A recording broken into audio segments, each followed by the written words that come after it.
universal basic income is an income paid for by the state to every resident, independently of their resources, their family or work situation, or their availability to work.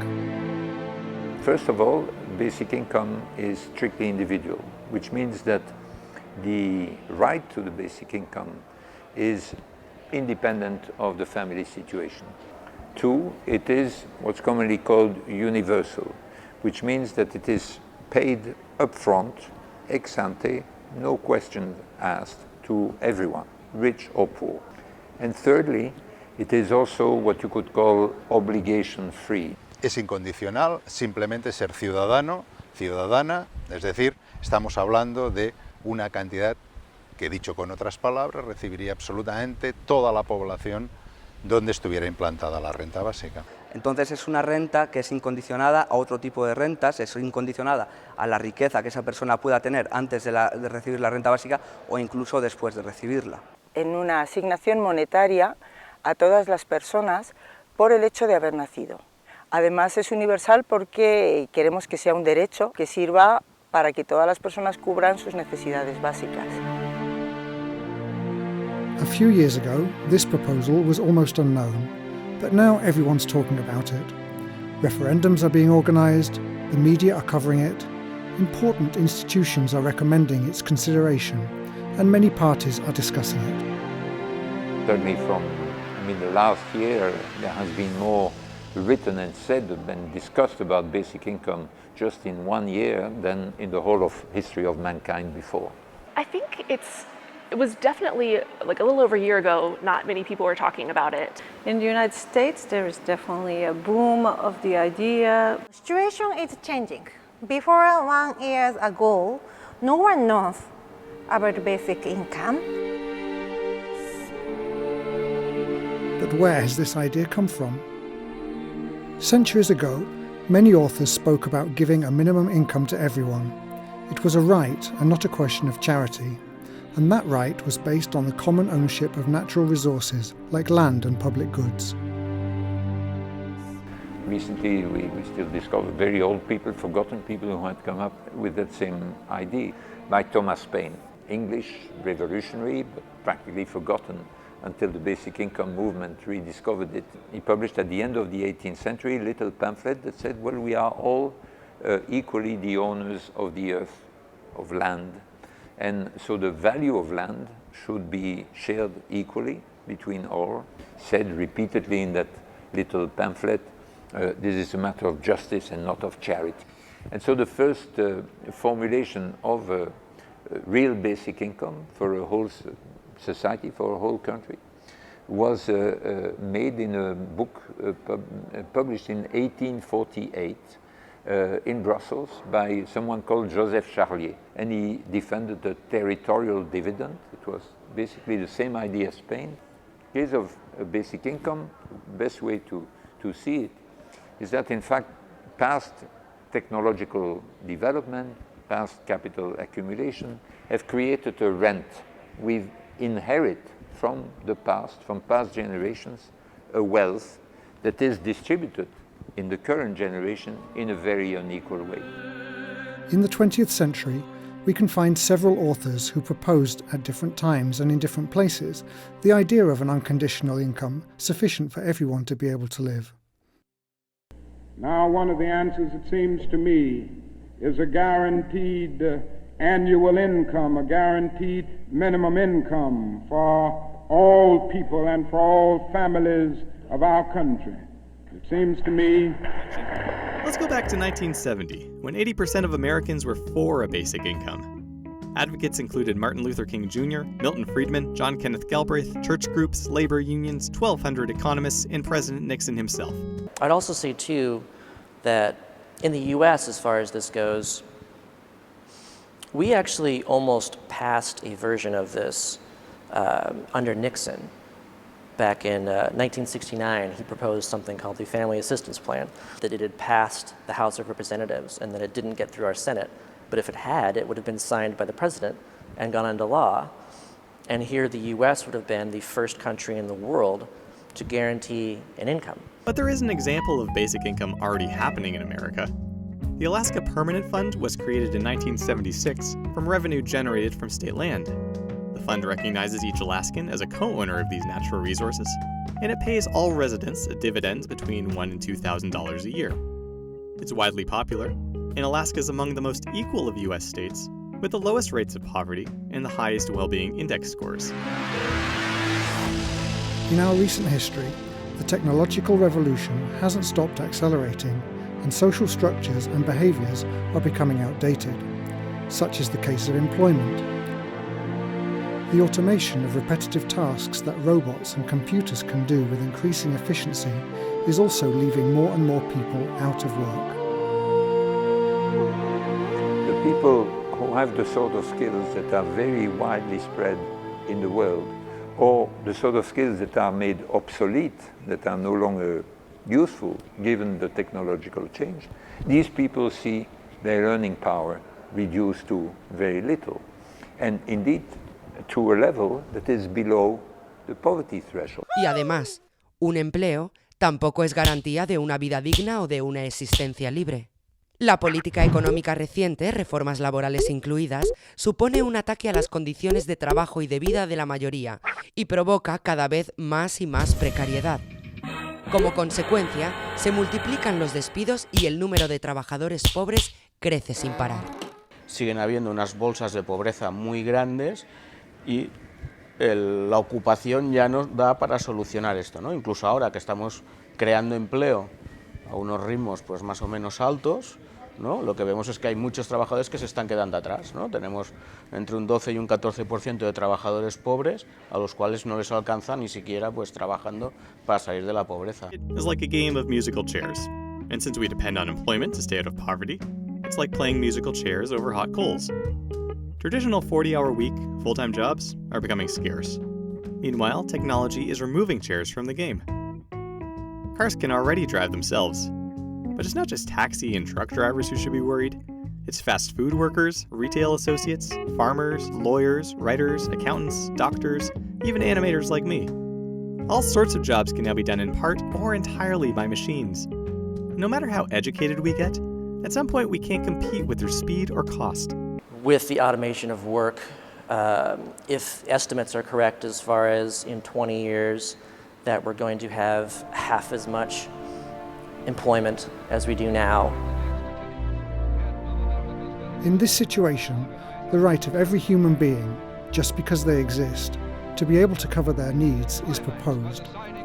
This right has already been considered in the United Nations Charter, signed by 160 countries. But the issue is when that aspiration will turn into an effective and real right. So Article 25 of the Universal Declaration of Human Rights says that everyone has got the right to housing, to food, to medical care, clothing, all the basics that we need, which, in the world as we are today, we should not be lacking it. Nobody should be lacking it.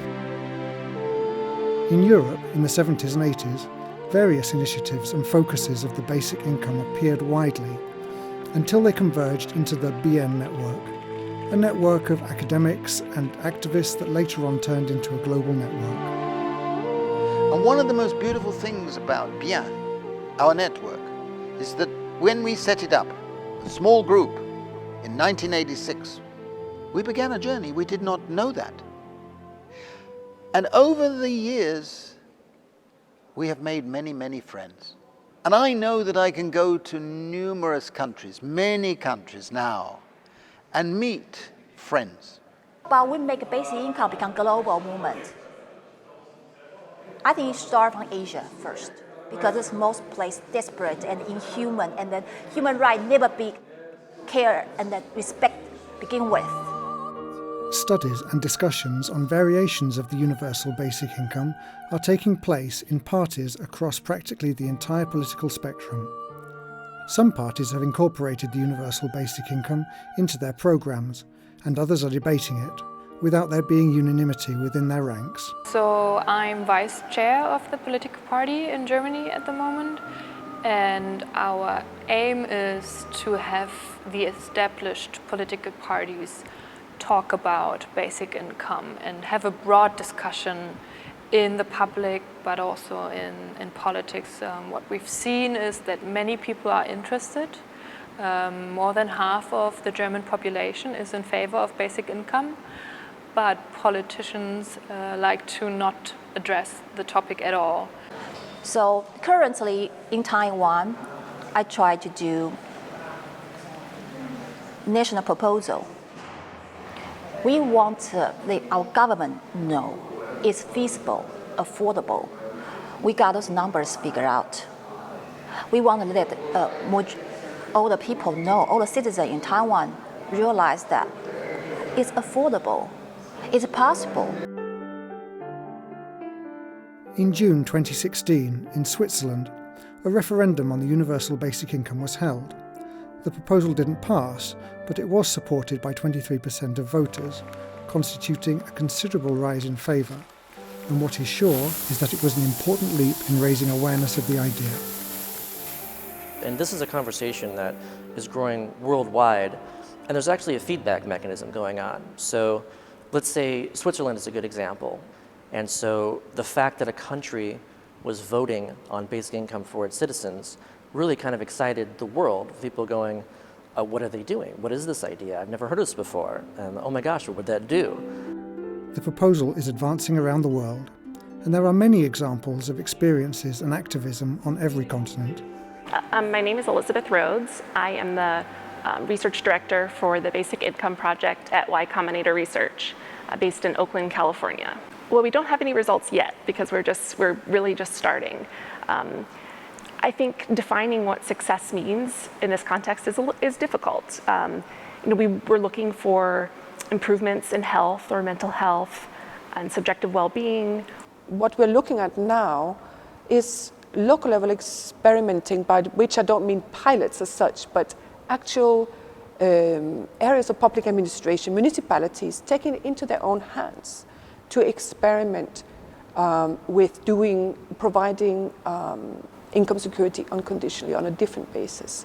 So I see the future or the next steps very much in terms of local democratic experiments. Esto es un proyecto financiado en parte por la Unión Europea y en parte por el propio Ayuntamiento de Barcelona. Vamos a cambiar la asistencia paternalista, caritativa de los sistemas de ayudas sociales que hay en nuestro país, básicamente las rentas mínimas garantizadas, etcétera, que tienen una serie de problemas, y vamos a cambiarlo por un derecho. Esta hipótesis es que cuando tú le garantizas a la gente una cobertura a sus necesidades básicas y no le pones ninguna condición, pues la gente ni es idiota ni la gente es una egoísta que solo piensa en vaguear, ¿no? My name is Rena Masuyama. I am a Japanese filmmaker, and I make a movie about basic income.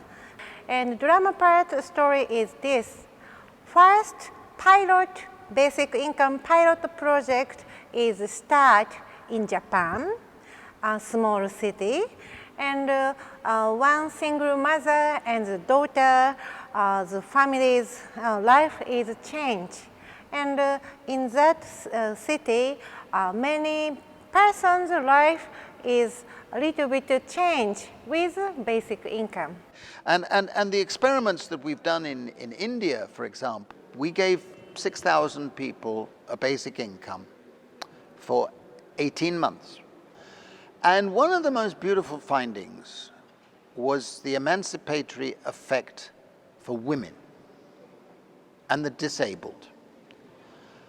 If you imagine yourself in a family or a community and you are disabled, you tend to get pushed to the end of the queue for food, for medicine, for things.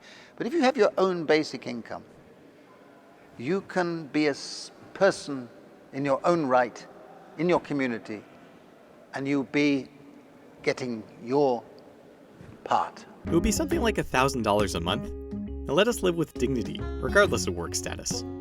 It would reduce stress and insecurity, and give us the time to focus on work that has more purpose and meaning.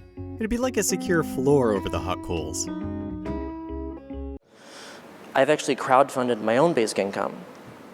So since January of 2016, I've been living with a basic income of $1,000 per month. I understand that's a good idea because I live with it, and I feel the effects of it, and I know that it works. And I think people entirely underestimate what this idea is capable of. En un principio es muy fácil hacer demagogia contra la renta básica. Vamos a mantener a vagos, vamos a ser inundados por inmigrantes, nadie va a querer trabajar.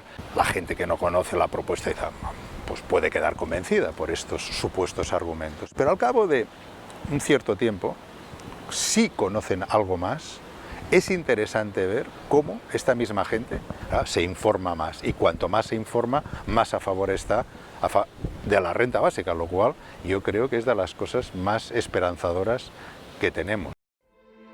Looking back in history, starting from the 16th century, different systems of government assistance appear that start to compete with religious institutions that, until then, were the ones taking care of administering charity. The oldest model of social protection was born at the beginning of the 16th century. It was, in a way, you could say, a form of guaranteed minimum income, but very conditional. It was given to the poor. Of course, it was not strictly individual. It took the household situation into account. And it was also very conditional in the sense that people only got this income if they were available for work. At the end of the 18th century, and in order to avoid the French Revolution spreading, a system of subsistence income was organised in the United Kingdom to alleviate famine. Similarly, and at the end of the 19th century, in Bismarck's Germany, the rise of the workers' movement drove the creation of a social security system, a form of solidarity between employees. This is a very different model. No longer charity to the poor, it's solidarity among the workers. The forms of minimum income schemes we have today is a form of social assistance. That was the first model, so very conditional, a form of public charity to the poor. Conditional incomes are usually targeted to families in precarious situations that have fallen outside the scope of social security coverage. But they have certain problems. Tú tienes que demostrar a la administración que no tienes recursos suficientes para subsistir y la administración te va a dar un dinero por ello. En Euskadi, el 20,6% de las personas están viviendo en riesgo de pobreza o exclusión social, aún teniendo la renta mínima garantizada más generosa de todo el Estado durante más de 27 años. There's beginning a recognition that the patchwork of programs that comprises our safety net right now is not effective at helping. It does a great job and reduces poverty by half, but there are still millions of people that remain in poverty and that don't have the freedom to define their lives.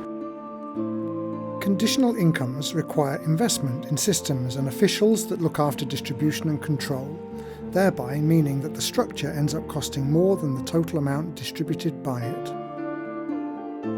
We spend a lot of money on our current welfare system, which is not really working anymore. We spend more and more money every year, but people are getting less and less because a lot of money is lost within the process. They often open the door to dishonest and corrupt practices, to confrontation between the most disadvantaged people, and to a climate of suspicion. I realized that this structure is not going to bring out the best of a human being, because currently all the structure are based on we assume the worst. We assume people are evil. We assume people are untrustworthy. Even social welfare system is based on the mistrust.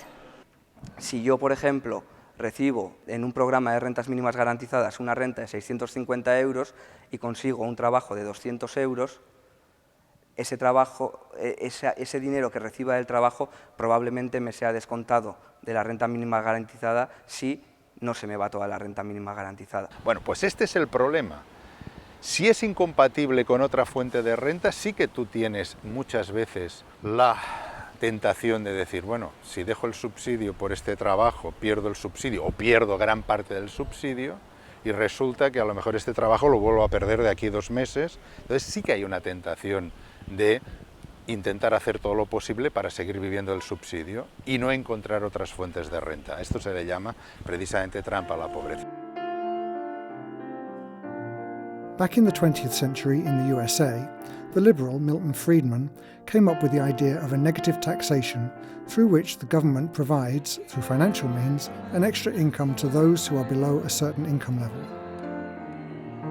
However, within a context of extreme liberalism, this proposal simplifies the welfare state apparatus with a view to dismantling it. Hay que tener mucho cuidado que esta renta básica no se financie en detrimento del estado de bienestar. Al fin y al cabo no es sino justicia social. The idea that income or benefits should be conditional is also supported by the feeling that it's unfair that someone who doesn't want to work lives off the work of others. I think the main challenge is the people's belief system. When we grew up, we were taught that you have to work to have money. Suddenly have somebody say, no, it is possible that we can pay each citizen a basic income unconditionally, so without having to work. I think in the United States, they give a lot of value to work. The work ethic is very strong. The people who are on welfare are very looked down upon because they don't work. And in the United States, your statute is depending on what you do for work. We shouldn't forget that work in the home, taking care of others, and voluntary work contribute to society but aren't remunerated. Es decir, trabajo asalariado o trabajo con remuneración monetaria. Pero hay otros dos tipos de trabajo, que son el doméstico o de cuidado de los otros, como a veces se llama, y el trabajo voluntario. Estos tres tipos de trabajo, la gente sería mucho más libre para elegir qué proporción de los tres tipos de trabajo quiere hacer con una renta básica. And of course, there are many jobs that aren't necessary. Many people consider their jobs to be pointless or absurd, and it even happens that the most highly paid jobs are those that move money from one place to another, but without producing anything for society. Muchas ocupaciones que no tienen ningún tipo de utilidad social, es más, tienen desutilidad social. Muchos trabajos asalariados que se hacen actualmente es completamente absurdo. In the US, a really interesting statistic I feel is that only 1/3 of the US right now of workers are engaged by the work that they do. Furthermore, suspecting that if everyone were to receive an income, then they'd leave their jobs, contradicts any comparison with our own experience and with people who receive income for other reasons, such as pensions, rental income, etc. Es decir, gente con mucho dinero quiere ganar más dinero de cualquier forma. Y resulta que gente solo con 650 euros al mes se conformaría con no hacer nada. Esto como mínimo es muy contraintuitivo. The arguments against it, like it will make people lazy, it will lead to bad habits, have been disproved by our pilots and other evidence. People want to improve their lives. You may get one or two who become lazy because they get a basic income, but most people are not like that. Most people want to improve their lives. Another very common criticism is that the universal basic income is impossible to finance. Although there are different ways of doing it, perhaps the means of direct taxation on income is the way that has been most developed in terms of numbers, as some economists have shown on the basis of real data. Y nosotros lo que intentamos mediante una reforma del IRPF es ver cómo se podría financiar una renta básica igual al menos al umbral de la pobreza. Es decir, estamos hablando aproximadamente de 650 a 700 euros mensuales para toda la población. Lo que pretendíamos era precisamente esto, es decir, haciendo una reforma del IRPF a ver si se podía financiar. Y fue una sorpresa muy agradable ver no solamente que se podía financiar, sino que además resultaba de una redistribución de la renta igualitaria impresionante. Mediante impuestos. El sistema fiscal es el mecanismo fundamental que hace que la desigualdad aumente o disminuya. Con un sistema fiscal progresivo, el porcentaje de impuestos que una persona debe pagar crece a medida que su riqueza se incrementa. Una renta básica así financiada produce una gran redistribución de la renta de los más ricos al resto de la población. Sí, los ricos como ciudadanos también cobran la renta básica, pero para que pueda ser financiada, pagan más de lo que reciben. possibility of implementing a universal basic income clashes with beliefs that put the value of labour and GDP growth as the only ways of achieving prosperity. Esto ya no tiene sentido. No tiene sentido que tengamos que crecer a estos ritmos que estamos creciendo otra vez para que los pobres tengan que salir de la pobreza. Existen maneras redistributivas mucho más eficientes para conseguir esto sin tener que crecer y cargarnos el planeta, ¿no? Employment as a value for many people fulfills a role that goes far beyond the purely economic. Employment gives us a function and a place in society, so much so that many times we define ourselves according to our profession. For the longest time, we've been thinking about work as work that you do in exchange for money. And I don't think that's true at all. I don't think that's the best work. I think if you're going to look at what's the best work that's going on in the world, I think it's the work that people are doing for free. It's the work that people are doing because they're passionate about it. Se disociaría literalmente lo que es trabajo de empleo. Empleo es una actividad que uno hace a cambio de la cual es remunerado. Si no hace falta que uno obligatoriamente genere una actividad para tener derecho a sobrevivir, entonces puede empezar a realizar cosas para las cuales uno tenga mayor vocación y que puedan aportar más a la humanidad. Estaríamos cuestionando el empleo como fuente de subsistencia. Si no hay trabajo remunerado para todas las personas, hay dos opciones, o repartirlo, o la otra opción es romper esa relación que existe hoy en día entre el poder vivir, entre el poder comer, entre el poder tener calefacción en invierno y tener que trabajar remuneradamente. Hasta este momento, históricamente, se necesitaba que todas las personas produjeran algo y a cambio se les daba el derecho a la subsistencia. Hoy por hoy, con el desarrollo tecnológico, cada vez va a ser menos necesaria la mano de obra. Sin embargo, la riqueza que se produce es mucho mayor. Entonces, uno de los cambios fundamentales sería que las personas no se valorarían a sí mismas en la medida de lo que producen. Today, the conditions exist for every human being as a result of having been born to be assured that their vital needs are covered. But the question is if this right is just an aspiration or can be turned into reality. Basic income is no different to me than other rights we grant unconditionally, healthcare, education, and in general the welfare, the universal welfare state. So for me, basic income is just an element, a natural progression of the commitment to universal welfare. It's the one thing that we failed to do in the post-war, when we set up the post-war welfare state, is to give a guaranteed right to subsistence. It's not a matter of whether or not there are sufficient resources. We're at a crossroads in which we'll have to decide if we're going to put everyone's interests as a priority over the interests of a minority that has appropriated the whole of society. La capacidad de los más ricos de controlar gobiernos y mercados nos ha llevado a unos niveles de desigualdad social nunca antes alcanzados.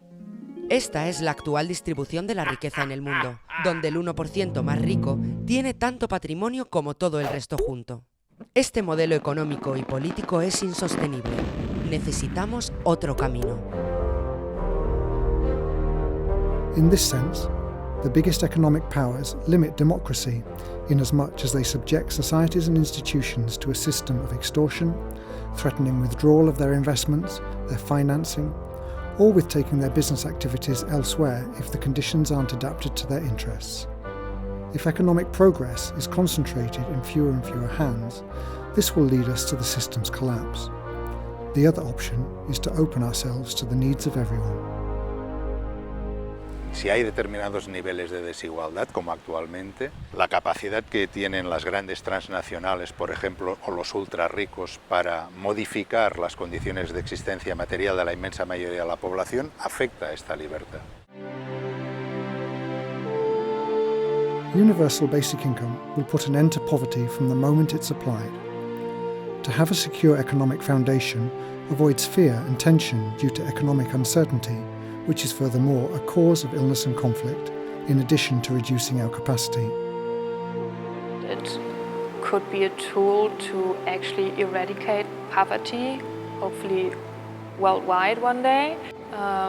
Health reasons, psychological reasons, emotional reasons, that I deeply believe that if we would secure every person's life and give them enough money to have food, water and shelter, that all of us would evolve in dramatic ways positively and fulfill our potentials in ways that are probably not even possible at the moment. Que la renta básica puede ser una transformación, ¿no? Puede ayudar a una transformación del modelo productivo y del modelo social, aparte de conseguir eliminar la pobreza desde el minuto cero, ¿no? Lo cual ya solo por esto ya vale la pena, ¿no?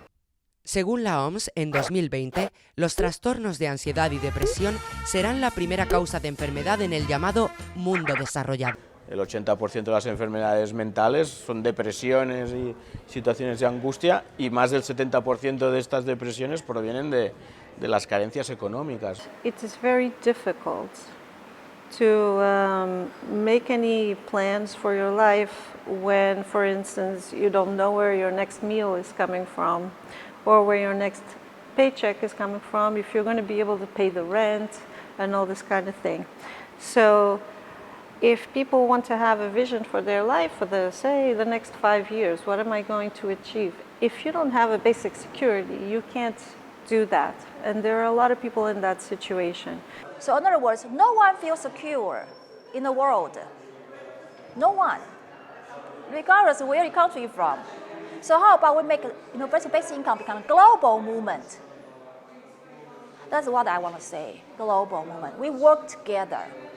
Make basic income become like a universal basic income, universal worldwide basic income. They can spend more beautiful time with family. They can choose more humanity job. Yeah, this is my movie story and our wish. It would alleviate injustice exercised overwhelmingly on women, who until now have not been remunerated for their housework and for looking after others. Las personas que trabajen en sus casas sin recibir ningún dinero por ello tendrán la posibilidad de liberarse de la dependencia material de sus parejas. Y las personas dependientes que requieren asistencia tendrán recursos para pensar su vida con libertad. En general, la renta básica nos permite llevar vidas más nuestras. And women too. Women get paid less, and they're in more. It's much more difficult for a woman to become independent and make decisions. So, for instance, if you want to get a divorce or something, it's much more difficult for a woman than a man. Y sin autonomía económica, desde luego, hablar de libertad, pues para mí no es sino una falsedad. Y por eso, para lograr una libertad real y efectiva en la ciudadanía y en todas las personas, lo que necesitaríamos sería que tuviéramos todos y todas la existencia material garantizada. Para tener el verdadero derecho a trabajar con dignidad, hace falta poder elegir. Los contratos de trabajo no se firman en igualdad de condiciones cuando a una de las partes, necesitada de recursos, no le queda otra que aceptar ese contrato. En cambio, la renta básica nos capacita para elegir empleos más dignos que se adapten mejor a lo que somos. También nos abre oportunidades para tirar adelante nuestros propios proyectos. Una renta básica es muy factible que también se dé con una reducción de jornada. Y hay mucha gente que recibiría una renta básica y que pasaría, por ejemplo, de tiempo completo a tiempo parcial. In the current system, you lose the contributions of people who are drowning in poverty or chained to an absurd job. We aren't taking advantage of most of the population. Energy released by a universal basic income could be invested in improvements for our immediate and social environment. Labour is what you do for a boss in a job, reporting to a manager, okay?